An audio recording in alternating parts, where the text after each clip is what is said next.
Assalamualaikum warahmatullahi wabarakatuh. Halo sahabat sehati, apa kabar? Bagaimana keadaannya, sehat? Oke, pada pagi hari ini kita akan bahas mengenai Do you know about Kemenkes Poltekkes Padang? Karena sekarang ini lagi suasana pendaftaran mahasiswa baru, jadi kita akan berbicara dan berbincang bersama ketua jurusan kita. Nah, kali ini kita kedatangan narasumber dari jurusan Kesling atau jurusan Kesehatan Lingkungan yang merupakan jurusan tertua di Kemenkes Poltekkes Padang. Oke, kita langsung saja menyapa narasumber kita. Halo Ibu Awalia Gusti, SPD MSI. Bagaimana kabarnya Ibu? Sehat? Alhamdulillah sehat. Alhamdulillah sehat. Oke Bu, kita langsung saja bahas mengenai jurusan Kesehatan Lingkungan. Iya. Nah, berbicara mengenai jurusan tertua di Kemenkes Poltekkes Padang, Ibu, bagaimana profil dari sejarah singkat mengenai jurusan Kesling, Ibu? Assalamualaikum warahmatullahi wabarakatuh. Baik, kita dari jurusan Kesehatan Lingkungan ini sebenarnya merupakan jurusan yang tertua di Poltekkes Kemenkes Padang yang berdiri pada tanggal 7 Agustus tahun 1982. Ya, ini berdasarkan SK dari Wali Kota Padang pada saat itu. Ini berdasarkan bahwa masih banyak sekali penyakit-penyakit berbasis lingkungan yang ada di Kota Padang. Berangkat dari itu, maka ada inisiasi untuk mengurangi penyakit atau istilahnya mencegah. Jadi kalau kita berbicara tentang kesehatan lingkungan, itu berbicara upaya pencegahan penyakit-penyakit yang berbasis lingkungan. Jadi sejarahnya berangkat dari banyaknya penyakit-penyakit berbasis lingkungan yang ada di Kota Padang. Jadi untuk mencegah penyakitnya ya Bu. Betul, ya. Oke Bu, mengenai jurusan Kesehatan Lingkungan Ibu, bagaimana dengan fasilitas sarana dan prasarana yang ada di jurusan Ibu? Apakah sudah lengkap atau bagaimana Ibu? Jadi jurusan Kesehatan Lingkungan ini tadi ditanyakan juga tentang profil.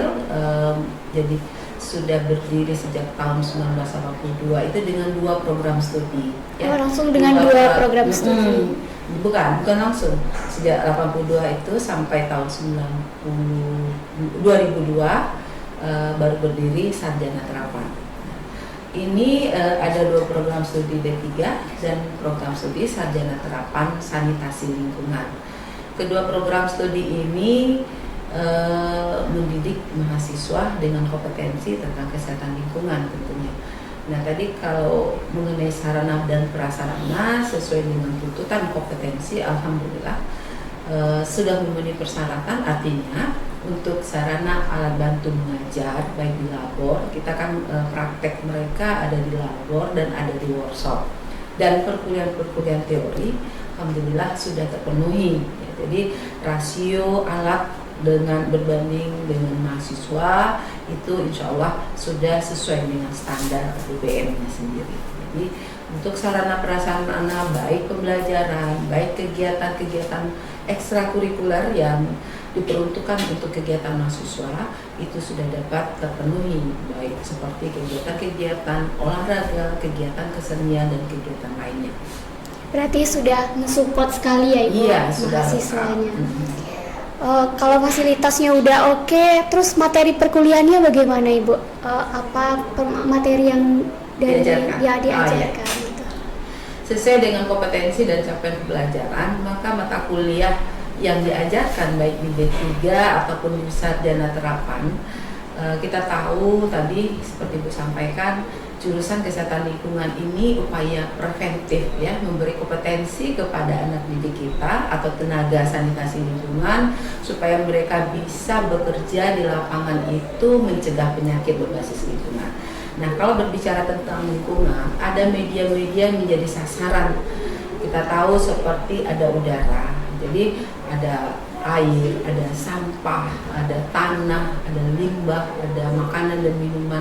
Semua media itu merupakan media yang menjadi sumber pencemaran dan bisa menimbulkan penyakit. Jadi semua media tersebut yang dilakukan upaya-upaya penyihatan, namanya upaya pengendalian, pengawasan terhadap apakah penyihatan tanah, udara, air dan lain sebagainya. Jadi ditujukan bahwa semua media tersebut aman terhadap masyarakat sehingga tidak menjadi tempat bagi perkembangbiakan penyakit. Jadi kita mahasiswanya langsung berbaur sama lingkungannya ya Ibu, dari udara, tanah, sehingga bisa mencegah penyakit yang ada di lingkungan, begitu Ibu? Iya. Oke. Selanjutnya mengenai prestasi dari mahasiswanya Ibu, bagaimana prestasi dari mahasiswa jurusan kesehatan lingkungan Ibu?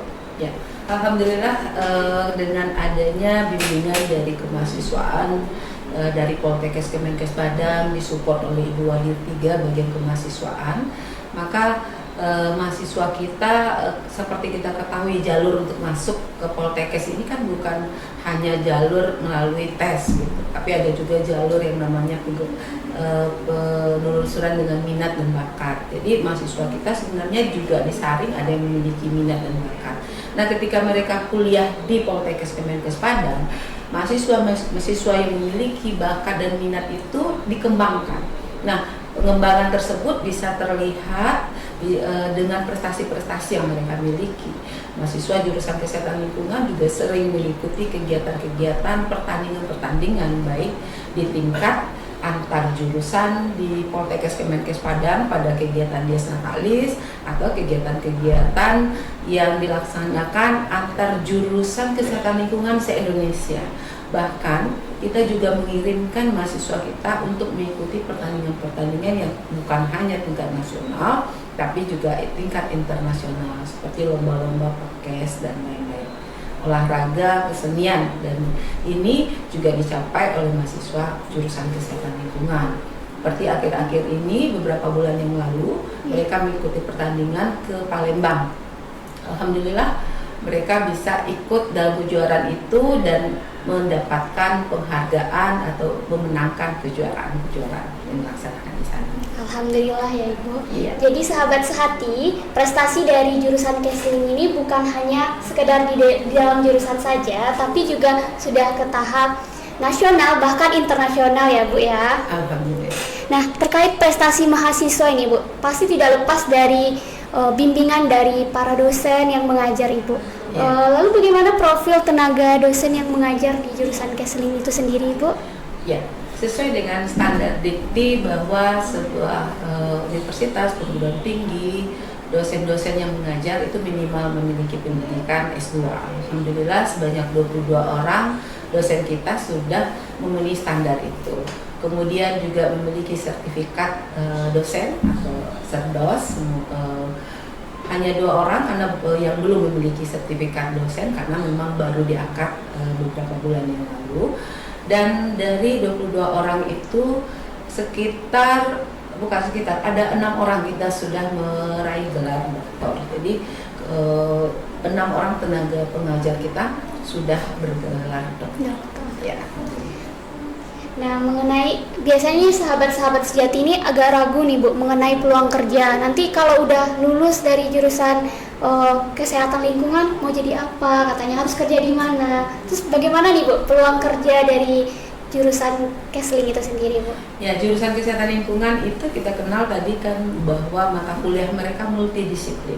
Jadi multidisiplin. Jadi baik di lingkungan manapun mereka belajar tentang manajemen juga, mereka belajar cara bagaimana problem solving di lingkungan. Jadi jangan khawatir untuk peluang kerja di berbagai institusi. Nah, sekarang kita lihat pengalaman atau yang kita amati, lulusan kita bukan hanya bekerja di pemerintahan, itu sudah so pasti ya, di pemerintahan baik di puskesmas, kemudian juga di rumah sakit, kemudian di dinas lingkungan hidup, di BRIN juga ada, karena mereka punya profil lulusan kita sebagai inspektur, kemudian juga sebagai peneliti, sebagai manajer dan fasilitator. Nah, semua kompetensi dan profil lulusan itu bisa ditampung di berbagai tempat pekerjaan. Jadi baik di Dinas Lingkungan Hidup, di Kantor Kesehatan Pelabuhan, dan itu di Dinas Kesehatan Kota, Provinsi, kemudian di Dinas Pendidikan ya seperti di Dikti juga menjadi dosen. Jadi banyak sekali peluang-peluang kerja yang di dinas pemerintahan, dan jangan khawatir kalau yang berminat bekerja di luar pemerintahan, maka banyak alumni kita yang bekerja di luar pemerintahan juga. Mereka yang mengembangkan ilmu mereka secara wira swasta ataupun di tempat-tempat lain, karena mereka juga diberi bekal ilmu tentang K3, kesehatan kerja ya, kesehatan kerja di industri. Jadi tenaga kesehatan lingkungan juga dibutuhkan di perusahaan-perusahaan, melihat pencemaran udara, pengelolaan limbah, air dan lain sebagainya. Jadi peluang-peluang tersebut besar sekali buat alumni kita juga bekerja di tempat-tempat umum, misalnya pengelolaan hotel, pengelolaan sarana yang ada di rumah sakit swasta juga, itu apakah memenuhi syarat atau tidak, itu mereka dapatkan dengan kuliah di kesehatan lingkungan. Oke sahabat sehati, jadi kita nggak perlu risau ya Bu ya. Insya Allah. Kalau masuk jurusan kesehatan lingkungan kita nggak harus pusing, harus mikirin kalau lulus mau kerja di mana. Nah sahabat sehati, jangan risau karena untuk lulusan kesehatan lingkungan itu bukan hanya sekedar bekerja di pemerintahan saja ya Ibu ya, tapi kita juga bisa bekerja di swasta tentunya, karena nggak harus terfokus pada pemerintah saja, karena sangat luas sekali peluang kerjanya. Itu jadi sahabat sehati kalau mau daftar di Kemenkes Poltekkes Padang jangan lupa, karena nanti ada salah satu jurusannya yaitu Kesling. Oke, untuk menutup perbincangan kita hari ini, Ibu ada yang mau disampaikan untuk yang terakhir, Ibu? Ya. Pesan-pesannya. Baik, teman-teman dimanapun berada, jurusan kesehatan lingkungan merupakan salah satu pilihan di Poltekkes Kemenkes Padang. Berkiprah di mana saja dengan berkuliah di jurusan kesehatan lingkungan menjadi salah satu peluang untuk bisa bekerja.